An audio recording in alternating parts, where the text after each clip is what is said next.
गीता चर्चा के क्रम है। दूसरा अध्याय के श्लोक संख्या 13। देहिनोस्मिन् यथा देहे कौमारं यौवनं जरा तथा देहांतर प्राप्ति धीरस्तत्र न मुह्यति। जिस प्रकार शरीरधारी आत्मा इस वर्तमान शरीर में बाल्यावस्था से तरुणावस्था में और फिर वृद्धावस्था में निरंतर अग्रसर होता रहता है, उसी प्रकार मृत्यु होने पर आत्मा दूसरे शरीर में चला जाता है। धीर व्यक्ति ऐसे परिवर्तन से मोह को प्राप्त नहीं होता।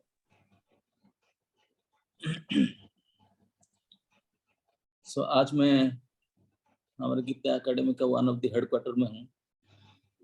हमारा 3 principal students are in offline in front of मी।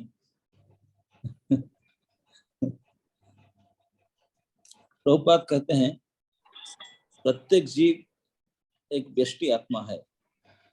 यह प्रतिक्षण अपना शरीर बदलता रहता है, कभी बालक के रूप में, कभी युवा तथा कभी वृद्ध पुरुष के रूप में।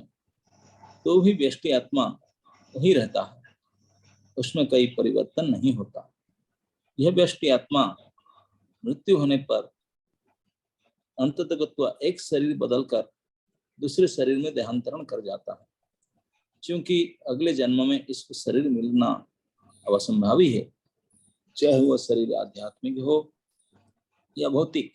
अतः अर्जुन के लिए न तो भीष्म न ही द्रोण के लिए शोक करने का कोई कारण था, अपितु उसे प्रसन्न होना चाहिए था कि वे अपने पुराने शरीर को बदलकर नए शरीर ग्रहण करेंगे और इस तरह वे नई शक्ति प्राप्त करेंगे। ऐसे शरीर परिवर्तन से जीवन में किए गए कर्म के अनुसार नाना प्रकार का सुख उपभोग या कष्टों का लेखा हो जाता है।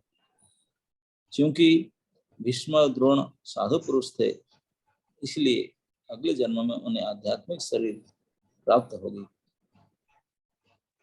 नहीं तो कम से कम उन्हें स्वर्ग में भोग करने का अनुरूप शरीर तो प्राप्त होंगे ही। अतः दोनों ही दशाओं में शोक का कोई कारण नहीं था। जिस मनुष्य की व्यष्टि आत्मा परमात्मा भौतिक और आध्यात्मिक प्रकृति का पूर्ण ज्ञान होता है, वह धीर कहलाता है।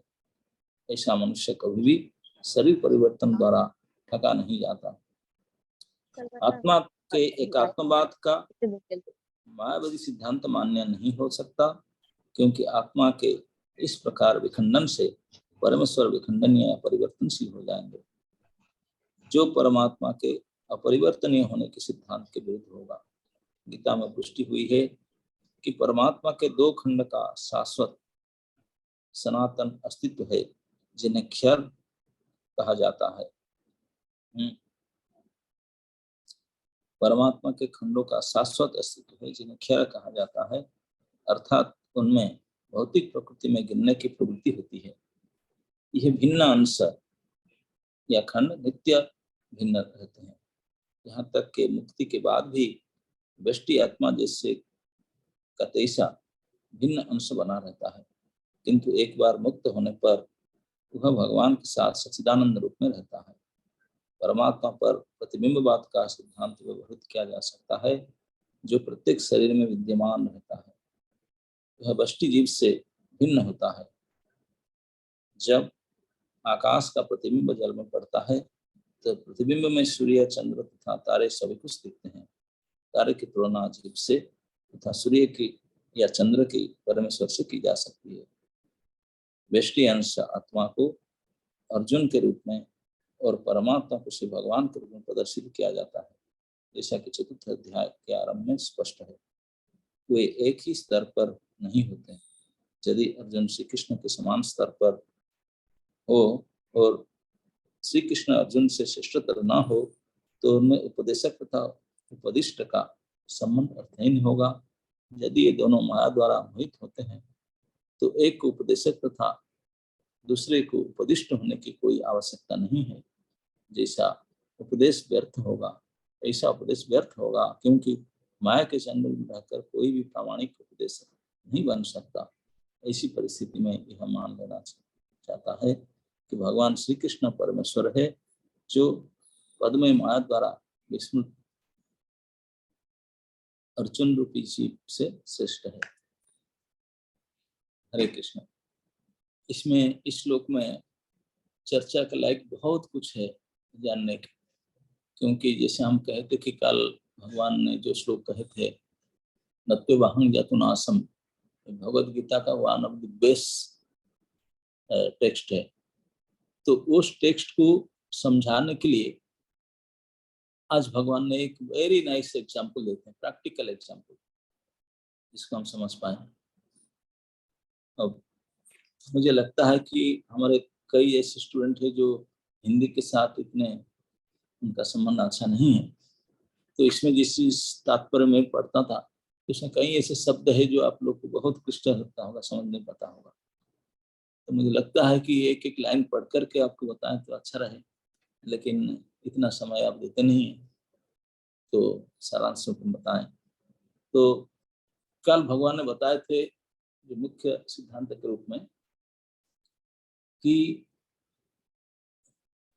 अर्जुन, मैं, आप और राजा लोग पहले थे, बाद में रहेंगे, ठीक है ना। उससे यही सिद्धांत होता है कि हम हमेशा रहते हैं, हम तो बढ़ जाते हैं, चेंज हो जाते हैं। बोले नहीं, ये चेंज होता है ये शरीर, और चेंज नहीं होता आत्मा। आत्मा के रूप में हम हमेशा रहते हैं। आत्मा के नित्यत्व और शरीर के अनित्यत्व, यही सिद्धांत गीता के सबसे पहले के ज्ञान है।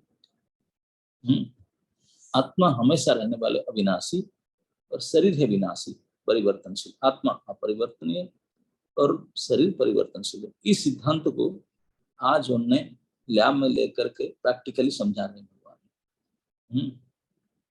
तो एक बढ़िया उदाहरण देते हैं ताकि प्रत्येक लोग कुछ समझ सकें। भगवान कहते हैं देहि नस्मिन् यथा देहे। भगवान प्रैक्टिकल टीचर है, तो प्रैक्टिकल ये दो शब्द यहाँ यूज करते हैं, देही और देह। हम अच्छे समझ लें, देही किसको कहते हैं, देह किसको कहते हैं। देह है ये शरीर, और शरीर के अंदर जो रहता है उसको कहते हैं देही। तो देही होता है देह का ओनर, वो देह में रहता है। शरीर और शरीरी, इज इट क्लियर। देह और देही, देही मतलब जीवात्मा, देह मतलब ये भौतिक शरीर। तो देही कहने का मतलब दही नहीं, देही जो इस देह में रहता है। तो मतलब देह और देही में भिन्नता है। अधिकांश हम जैसे लोग तो देह को ही हम मानते हैं, देह के अंदर और कुछ है, देह के अंदर तो भाई हड्डी, खून और मांस मज्जा, इसी को मानते हैं। लेकिन नहीं जानते कि कुछ ऐसे शक्ति, चेतन शक्ति जो जीवात्मा है, भगवान के नित्य शाश्वत अंश है, वो है। इसीलिए हम बोल पाते हैं, बैठ पाते हैं, सुन पाते हैं, कुछ कर पाते हैं। वो शरीर में है, इसलिए शरीर ताजा तौर रहता है। वो शरीर में नहीं रहे, अभी आधा घंटा अगर निकल जाए ना तो शरीर सड़ने शुरू हो जाएगा, कोई पास में नहीं रहता। तो वही है देही, जो इस देह के अंदर रहता है। और ये जो देह है, देह है। इसी को फंडामेंटल गीता का उसको अच्छी तरह समझ लेना चाहिए। देह और देही, शरीर और शरीरी, आत्मा और शरीर। तो देह देही न अस्मिन यथा देहे, इस देह में जो देही है, कौमारं यौवन। इस श्लोक में देखिए भगवान ने समझाने के लिए क्या टेक्निक, दो वर्ड यूज किए हैं, यथा और तथा। यथा देहे और तथा देहांतर। यथा तथा आप लोग हिंदी में संबंधित कुछ, यथा का अर्थ है जिस प्रकार, और तथा का मतलब उस प्रकार। जो एग्जाम्पल में समझाना चाहेंगे ना, तो ये दोनों वर्ड यूज करना ही पड़ता है। जैसे ऐसे है ऐसा है। भगवान ने कितने हम लोग को समझाने के लिए सिंप्लीफाई करके बताते हैं। यथा देहे, इस देह में कौमार अवस्था, यौवन अवस्था और जरावस्था, पहली लाइन में कहे। इस देह में ये तीन अवस्था होता है। हम जीते समय में शरीर धारण इस देह में रहते हुए we are experiencing three changes, कौमार, यौवन, जरा, है ना। तथा इस प्रकार देहांतर प्राप्ति, देहांतर प्राप्ति डेथ को कहते हैं। धीर सत्र न मुह्यति, धीर इससे मोहित नहीं होते, क्योंकि चेंज तो शरीर में कितने चेंज होता रहता है, कितनी बार चेंज होता है। भगवान ने 3 अवस्था तो प्रैक्टिकली बताया, बोले एक है कुमार, एक यौवन और जरा। आज भी हमारे में जितने यहाँ क्लास में उपस्थित है ऑनलाइन में, अलग अलग एज के हैं, लेकिन सभी अगर आपने चाइल्डहुड पास्ट टाइम का फोटो उठाकर देखें तो उनका शरीर, उनके मनोभाव, उनके बुद्धि, चिंताधारा, एवरीथिंग चेंज्ड है ना। लेकिन वो कहते मैं तो मेरा बाल पक गई है, मैं तो भी इतना साल का हो गया। मैं कहती हूँ मैं परिवर्तन नहीं हुआ, लेकिन मेरा परिवर्तन हुआ। मेरा शरीर, मेरा बुद्धि, मेरा समाज, मेरा ये सब समझ परिवर्तन होता है, लेकिन मैं कभी भी बुढ़ी हो गई हूँ, बुढ़ा हो गया हूँ, कुछ मैं तो परिवर्तन नहीं रहता है, नेवर चेंज। तो ये है जो मैं शब्दवाचक है वो है देही, और जो मेरे या मेरी है वो ये देह है, वो परिवर्तन होता है। और जथा कहने का मतलब है जिस प्रकार इस देह में रहते हुए हम इतने परिवर्तन को प्रैक्टिकली देखते हैं और उसमें रोते थोड़ी। जब आपने कुमार अवस्था को छोड़कर शिशु अवस्था था, छोटी थी, अभी आप 10th क्लास के 12th क्लास के हो गए, अब शरीर भी बदल गया, मनोभाव बदल गया, विचार बुद्धि बदल गया, हाँ सब बदल गया, ड्रेस भी साइज बड़ा हो गया पहले से पहले। तो ये परिवर्तन अब रोते हैं क्या? अरे उम्र गई, कुमार अवस्था गया का? कोई रोते नहीं, शोक नहीं करते। इस शरीर में रहते हुए, इस देह में रहते हुए आप इतने चेंजेस को प्रैक्टिकली देखते हैं, लेकिन रोते नहीं है, बल्कि खुश होते हैं। अब तो मैं जवान हो गया, पहले कहते थोड़ी है मुझे उठाकर गोद में लेकर घूमना है, अब मैं चल सकती हूँ, अब मैं खा सकती हूँ, मैं दौड़ सकती हूँ, इतने खुश होते हैं। तो इस प्रकार भगवान कहते हैं जिससे देहांतर, ये भी एक देह के अंतर है, वो भी देह के अंतर है। पहले कुमार देह था, फिर यौवन देह हुआ, फिर जरा देह हुआ। इस प्रकार ये देहांतर भी शरीर के एक परिवर्तन है, लेकिन इतने अंतर इसमें है कि जो कुमार यौवन जरा वो देह में रहते हुए परिवर्तन होता था, और इस देहांतर को देह से छोड़कर दूसरा देह लेना पड़ता है, क्योंकि देह इतने पुराना हो जाता है, तो उस छोड़ करके दूसरा अंतर देह अंतर, और नया कपड़ा लेते हैं। देह को वस्त्र माने जाए तो पुराने फटी टूटी फूटी सफेद बाल, बाला, दांत निकला हुआ, चश्मा लगाया हुआ इस शरीर को छोड़ करके नया फ्रेश उस शरीर लेते हैं, नया कपड़ा लेते हैं, तो उसमें खुशी होना चाहिए। और प्रभुपाद जी कहते हैं कि अर्जुन तुझे दुख क्यों करना है, तेरे जो गुरु दादा और गुरुजी हैं भीष्म और द्रोण, ये तो बुढ़े हो चुके हैं, उनका शरीर जीर्ण हो चुका है, अभी नए शरीर मिलेगा उनको, तो खुश होना चाहिए तुम्हें। देहांतर मतलब देह के परिवर्तन है, और उसमें वो प्रभुपाद ने कहते हैं क्योंकि उन्होंने साधु पुरुष थे, देहांतरवाद को तो मानना पड़ेगा। कई लोग तो मानते नहीं, मानने के बाद कोई दूसरा देह मिलता है क्या, लेकिन इस श्लोक में ये प्रमाणित होता है कि मरने के बाद फिर शरीर मिलता है। भगवान कहते हैं तथा जिसे दही बदलता है फिर दही रहता है मेंटेन होकर, इस प्रकार ये शरीर हमेशा कुछ ना कुछ शरीर मिलेगा। प्रभुपाद जी ने एक लाइन में लिखते हैं कि ऐसा हो नहीं सकता कि आत्मा को शरीर मिलना, चाहे भौतिक शरीर आध्यात्मिक शरीर मिलना अवसंभावी है। कोई ना कोई कपड़ा तो पहने का नंगा तो रहेगा नहीं, आत्मा हमेशा कुछ ना कोई शरीर धारण करे, चाहे भौतिक शरीर या आध्यात्मिक शरीर। और वो बोलते हैं कि क्योंकि ये साधु पुरुष थे, जो दूसरा शरीर हमको मिलता है वो इस शरीर में हमारा जो कार्य करते हैं, सोच विचार कर्म के अनुसार मिलता है। जो बदमाश लोग पाप कर्म करते हैं उनको नारकीय जो नारकीय शरीर मिलेगा, कुत्ता बिल्ली पता नहीं पेड़ पौधा क्या मिल जाए। लेकिन आप लोग गीता अकेडमी वाले हैं, जो सुबह सुबह नाम जप करते हैं, गीता सुनते हैं, आप लोग को तो निश्चित रूप से कुछ अच्छे शरीर मिलेगा। भगवान प्रभुपाद ने लिखते हैं कि द्रोण भीष्म साधु पुरुष थे, उनको तो बहुत अच्छे आध्यात्मिक शरीर मिल सकता है, नहीं तो कम से कम स्वर्ग में भोग करने का शरीर लायक शरीर मिलेगा ही मिलेगा।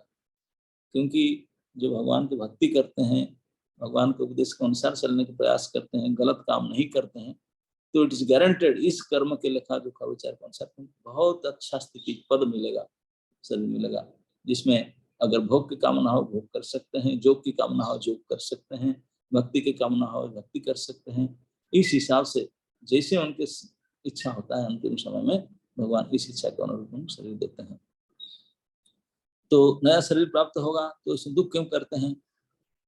तो यहाँ प्रभुपाद जी ने एक लाइन सेंटेंस लिखे हैं, ये बड़े इंपोर्टेंट है, जो सेकंड पैराग्राफ में। तो भगवान ने कहे ये जो देहांतर प्राप्ति और देह के परिवर्तन में जो धीर है वो मोहित नहीं होता। तो प्रभुपाद जी कहते हैं कि हु इज द धीर, क्या है? ये सेंटेंस में प्रभुपाद लिखते हैं, जिस मनुष्य को व्यष्टि आत्मा, परमात्मा और भौतिक और आध्यात्मिक प्रकृति का पूर्ण ज्ञान होता है वह धीर कहलाता है। और ऐसा मनुष्य कभी शरीर के परिवर्तन द्वारा ठगा नहीं जाता, वो मोहित नहीं। मोहित मतलब जन्म होना, ठगा जाना नहीं होता। तो धीर का समझ आया, धीर कौन है? कि एटलीस्ट ये तीन चीज के ज्ञान होना चाहिए धीर होने के लिए। धीर साधारण अर्थ में बोलते हैं कि जो चंचल नहीं है, भागता उगता नहीं है, एक जगह बैठी हुई है, हिलता डुलता नहीं है, धीर बोलते हैं। लेकिन वास्तविक धीर का अर्थ है जिनका पास सही ज्ञान है तो उनका बुद्धि विचलित नहीं होता, स्थिर बुद्धि हो जाता है, धीर बुद्धि। क्या ज्ञान होना चाहिए? व्यष्टि आत्मा। व्यष्टि शब्द का अर्थ समझ में आता है हम लोग? यही बता, मैं समझ में आ रहा है क्या समझ में आ रहा है? व्यष्टि होता है क्या? दो शब्द होता है, व्यष्टि और समष्टि। समझने की कोशिश कीजिए। व्यष्टि मतलब इंडिविजुअल, समष्टि मतलब कलेक्टिव। अभी समझ में आया ना? यस। हाँ, समष्टि मतलब सब मिल करके, व्यष्टि मतलब इंडिविजुअल एक एक। व्यष्टि आत्मा कहने के तो हम जितने भी सब हैं सब इंडिविजुअल सोल है, और भगवान समष्टि आत्मा, कलेक्टिव है। क्योंकि जैसे आपको किसी को टेम्परेचर हुआ, मुझे नहीं पता चलता। आम को चींटी काटा, मुझे नहीं पता चलता। किसी को कड़वा खाया, आपको महसूस नहीं होता। अपने शरीर को अपने अपने व्यष्टि रूप में सबको, लेकिन भगवान को सबके अनंत कोटि ब्रह्मांड में अनंत कोटि जीव का किसको क्या कष्ट हुआ, क्या सोच रहा, सबको उनको समझते आते, कलेक्टिव इमीडिएट। कोई भी चींटी को भी परेशानी हो या आपको भी परेशानी हो, भगवान को समझ में आता है, क्योंकि ये समष्टि आत्मा है। लेकिन हमको वेयर कंडीशन, हम केवल इसी में लिमिटेड है हमारा शरीर में, तो क्योंकि व्यष्टि आत्मा है। अभी समझ आएगा, व्यष्टि समष्टि, व्यष्टि इंडिविजुअल, समष्टि कलेक्टिव। तो धीर बनने के लिए हम सबसे पहले व्यष्टि आत्मा का समझते, we are individual soul separated from lord, और तटस्थ शक्ति और लिमिटेशंस क्या है, हमारा नेचर क्या है। व्यष्टि आत्मा को समझना मतलब सबसे पहले we are separated individual soul, और व्यष्टित्व हमेशा बना रहेगा, और never ever there will be any time कि हम मिल जाएं। भगवान प्रभुपाद ने इसको थर्ड पैराग्राफ में अच्छी तरह से, वो मायावादी सिद्धांत मान्यता नहीं कि आज नहीं एक लीन हो जाएंगे भगवान में, एक हो जाएंगे, बोले नेवर एवर। व्यष्टित्व हमेशा बना रहता है, क्यों? अगर भगवान मिल जाए, भगवान से निकल जाए तो विखंडनीय शब्द का है, समझ में आता ना, कि सेपरेटेड हो जाएगा, परिवर्तन हो जाएगा, खंड हो। जैसे एक एप्पल था, उसको काट दिया, 2 पीस कर दिया, बोले परमात्मा का सिद्धांत में विरुद्ध हो जाएगा, वो अपरिवर्तन है, परिवर्तन होगा नहीं, खंडित नहीं किया जा सकता। वो कैसे होगा? बड़ा हो जाएगा, छोटा हो जाएगा, इट्स नॉट पॉसिबल। तो इसलिए व्यष्टिता सनातन अंश, यहाँ पे लिखते हैं, ये खंड का शाश्वत अस्तित्व है, जिन्हें क्षर कहा जाता है। क्षर मतलब क्षय होता है, जब होता है क्षर अक्षर। तो ये ज्ञान धीर बनने के लिए सबसे पहले ज्ञान है कि व्यष्टि आत्मा को समझे। व्यष्टि आत्मा का लक्षण क्या है, गुण क्या है, उसका उद्देश्य, नेचर, ये सब जानना है अच्छी तरह से। दूसरा परमात्मा जो समष्टि आत्मा है, सारे प्रत्येक जीव का, अनंत कोटि जीव का सारे सब कुछ उनको जान पहचान है। तो परमात्मा, और उनका पद क्या है, उनका स्थिति क्या है, उनका नेचर क्या है। और 2 प्रकृति, आध्यात्मिक प्रकृति और भौतिक प्रकृति। इन प्रकृति के 2 फेस, आध्यात्मिक और भौतिक, और ये व्यष्टि जीव इंडिविजुअल सोल, और परमात्मा भगवान, ये तीनों के बारे में जिसको पता है वही धीर कहलाएंगे, वही धीर। तो फिर ऐसे धीर पुरुष जो इसे जानते हैं 4 प्रकार की चीजों को, वो ये शरीर मरना जन्म होना, इसमें वो मोहित नहीं होते। वो जानते हैं, बोले तो कपड़ा चेंज करना, इस मैटर ऑफ चेंजिंग बॉडी, तो इसमें मोहित नहीं होते हैं। तो मुख्यतः प्रभुपाद जी ने 3 बात को समझाए। और जो बड़ा पैराग्राफ है, 3rd पैराग्राफ, इसमें मायावादियों को खंडन करते हैं, बोले कि ये नहीं हो सकता कभी भी, ये सोचना कि मिल जाए फिर अलग हो जाता है, बोलते ऐसे कभी नहीं हो सकता। और प्रतिबिंब बात की बात, प्रतिबिंब बात समझ में आता है सबको? शैडो रिफ्लेक्शन, प्रतिबिंब बाद में बोलते हैं कि तब भगवान कैसे सबके साथ हो गए? भगवान जो सबके खंड खंड टुकड़ा टुकड़ा होकर नहीं गए, तो कैसे भगवान अलग है, हम किसे अलग है, भगवान फिर समय है कैसे? तो इसी को समझाने के लिए प्रभुपाद के प्रतिबिंब बात बोलते कि एक आकाश में सूर्य रहता है, जल में जब पृथ्वी, पूरे आकाश पानी में दिखाई पड़ता है, उसमें करोड़ों ताराओं की शैडो भी, प्रतिबिंब समझते ना, रिफ्लेक्शन, छाया, उसकी छाया दिखता है पानी में, और उसके बीच में सूर्य भी दिखते हैं। तो पानी में जो आप देखते हैं दिखाई तो पड़ता है, लेकिन पानी के अंदर है क्या? नहीं, वो अपने लोक में है, अपने आकाश में, अपने स्थिति में, कुछ नहीं होता। और उनमें भी जितने तारा हैं वो कभी सूर्य नहीं बनते कि सूर्य कभी तारा नहीं बनता। तो जिससे व्यष्टि जीवात्मा है ताराएं, और समष्टि भगवान परमात्मा सूर्य जैसे हैं। और इस दुनिया में हर एक, अब ग्लास में पानी रखो उसमें दिखाई पड़े, समुद्र में दिखाई पड़े, तालाब में दिखाई पड़े, पतीला में दिखाई पड़े, जहां जहां देखो तारा। तो इस प्रकार वहां स्थान में रहते हुए, हमसे अलग होते हुए भी सब एक्सपीरियंस हम करते हैं।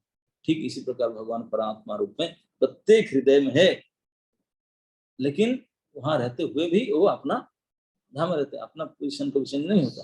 लेकिन जैसे रिफ्लेक्शन, प्रतिबिंब बात कहने का मतलब, जैसे एक सूर्य अपना लोक में, अपने आकाश में रहते हुए भी हर जगह में जहां जहां रिफ्लेक्टिव मटेरियल हो, इसमें रिफ्लेक्टेड होता है। तो इसलिए हम जो, हमारा जो आत्मा है, दिस रिफ्लेक्टेड मटेरियल, उसी में परमात्मा का उपस्थिति महसूस किया जा सकता है। जहां जहां आईना रखो, छोटी सी ग्लास रखो, उसमें दिखाई पड़ेगा कि नहीं? चलो, तो ये भी एक सुपर ग्लास आईना की तरह है आत्मा, इसमें दिखाई पड़ता है।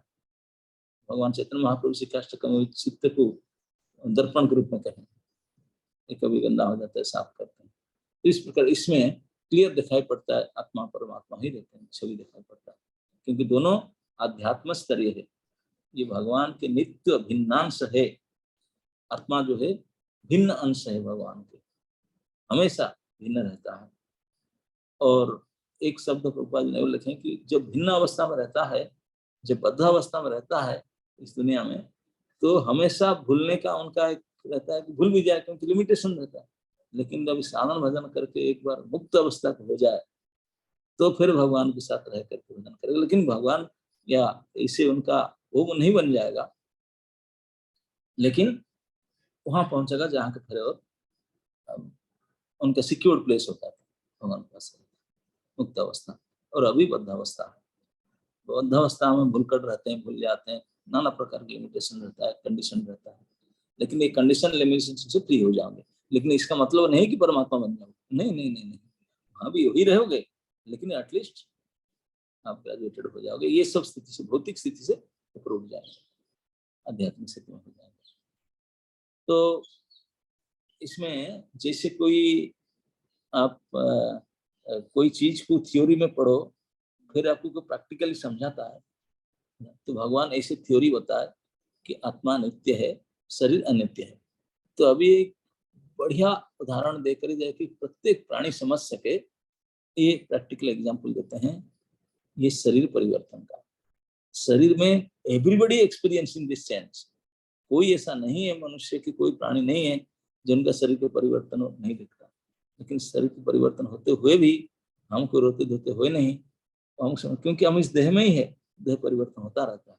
और मृत्यु अंतिम परिवर्तन है, जिसमें ये पुराना शरीर को छोड़ करके नया शरीर लाना होता है, इसी कहते हैं मृत्यु। और जिस नया शरीर को प्राप्त करना जन्म, और पुराना शरीर को छोड़ना है मृत्यु। यही एक क्लियर कट अंडरस्टैंडिंग। तो इसमें फिर वो दुख क्यों प्रकाश करेंगे? क्योंकि कोई नया कपड़ा मिलता है, पुराना वस्त्र को नया कपड़ा मिलता है तो बहुत खुश होता है। लेकिन वस्त्र जो लाते हैं अपने अपनी पसंद का अपने लाते हैं, लोई बाजार से जा करके गोपी ड्रेस या ये ड्रेस, लेकिन यही अपनी पसंद में नहीं मिलेगा, ये तो नेचर की पसंद, आप जैसे कर्म आप जीवन भर में किए हैं इसी के अनुसार मिलेगा। इसीलिए अच्छे कर्म, अच्छा विचार, अच्छे स्वभाव रखेंगे तो अच्छे कपड़ा मिलेगा, गोपी ड्रेस मिलेगा, नहीं तो फिर फालतू ड्रेस मिलेगा कहीं का। तो इसमें देह की परिवर्तन होता है, वो देही की परिवर्तन नहीं है। देही हमेशा देह से भिन्न है और अपरिवर्तनीय है। अगर हम इस सिद्धांत को ठीक से नहीं समझेंगे तो आगे आध्यात्मिक ज्ञान को समझने में हमेशा गड़बड़ी होगा। तो इसलिए भगवान ने वेरी वेरी क्लियर करना चाहते हैं उदाहरण दे करके, देही और देह की भिन्नता क्या है। परिवर्तन देह का होता है, देही का कभी नहीं होता। और इस जैसे उदाहरण में हमें कुमार अवस्था, यौवन अवस्था, जरावस्था में जैसे परिवर्तन किए हैं इस देह में, प्रैक्टिकल साइंस भी तो कहता है कि एवरी सेकेंड इस body is getting changed, cells बदलते रहते हैं। तो इस प्रकार, लेकिन आत्मा के बारे में पता ही नहीं बेचारे को क्या कहें। लेकिन अध्यात्म ज्ञान में सबसे पहले तो सबसे पहले आत्मा को पहचाना, तो व्यष्टि आत्मा, व्यष्टि आत्मा, परमात्मा, आध्यात्मिक भौतिक प्रकृति, वो धीर कहलाते। तो आप लोग सब गीता पढ़ने मतलब आप सब धीर बनना चाहिए। सबसे पहले आप लोग सब धीर बनेंगे तो फिर आपका बुद्धि बिल्कुल पक्के रहेगा। ये सब नाना प्रकार छोटी मोटी परिवर्तन, ये सब से पहले आप घबराएंगे नहीं। तो जानते हैं, बोले यही तो है। छोटे बच्चे हैं, अगर कोई गाड़ी होता है, गाड़ी के बारे में ज्ञान नहीं है, बोले वो कौन आया, इतने बड़े बड़े आंख है, ऐसी बड़े मुंह है, बम्पर को मुझ को सोचेगा, डर जाएगा। लेकिन जो जानते हैं गाड़ी चलाना, बोले गाड़ी वही गाड़ी, हम सुनकर बता देंगे यही गाड़ी। तो ज्ञान है, इसलिए उठ घबराएंगे। जिस ज्ञान है वो घबरा जाएगा, डर जाएगा। तो इसलिए हम लोग डरते हैं, रोते हैं, शरीर पड़ता, क्योंकि हमारा शरीर के ज्ञान ही नहीं। शरीर क्या है, शरीर के अंदर रहने वाले जो आत्मा शरीरी कहते हैं, देही के भिन्नता ज्ञान हमारा है ही नहीं। उनका ज्ञान मतलब वो दोनों अलग है। उनका नेचर क्या है, उनका लिमिटेशंस क्या है, क्या उनका स्थिति है, उसको अगर हम सही समझ में आ जाए तो फिर हम ये रोना धोना, मरना, जन्म मरण से मोहित नहीं होंगे, डगा नहीं जाएंगे। तो इसको एक प्रैक्टिकल एग्जाम्पल के द्वारा भगवान ने क्लियर किए। अब आगे इसको और क्लियर करते जाएंगे। भगवान जैसे परफेक्ट टीचर मिलना कोई हो ही नहीं सकता, ऐसे परफेक्शन ऑफ ज्ञान देते हैं उन्होंने। बिल्कुल एक एक शब्द चुने हुए उदाहरण देते। जथा, जिस प्रकार शरीर में, शरीर की बनाने वाले वही है, आत्मा भी वही, सब कुछ वही है, इसलिए वही परफेक्ट नॉलेज देते हैं। जथा शरीर में भी इसे चेंजेस होता है, मरना में भी चेंज ऑल्सो। तो उसमें सुख करने का क्या, तथा देहांतर प्राप्ति और धीर, जथा तथा कहे और देही और देह कहे और धीर कहे और देहांतर में मोहित नहीं होना चाहिए। भगवान आज के श्लोक में यही सब सिखाया।